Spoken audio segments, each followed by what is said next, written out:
后来乡亲啊，继续来看台中市，讲嘛陆续来出现着天狗热的疫情，到目前为止有37例，讲患者大部分拢是到东南亚去游览去获着的。卫生局讲，东南亚是天狗热的流行区，若是去遐回国来发烧起红疹，一定要赶紧去看医生。因为若是本身已经患着天狗热，搁互蚊仔叮着，这蚊仔嘛会感染着病毒，了后搁去叮别人，安尼真有可能就会引发着本土性的天狗热。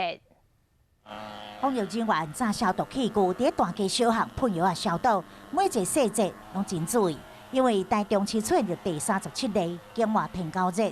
住伫台北一名35岁民众，7月时到这柬埔寨出差，所来去泰国旅游，回国了后一直闹痧，身体是出红疹，就医了发现是感染天狗热。去迄个柬埔寨当然有着登革热安尼啦，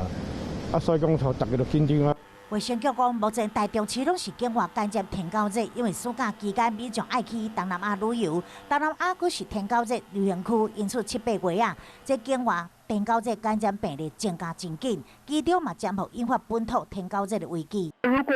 我从东南亚国家回来，不小心感染了登革热，我这个病毒在我体内，这个蚊子如果再叮到我的话，这只蚊子上面就带有病毒，那它再去叮了别人，那就会造成本土登革热的疫情，那这是非常危险的。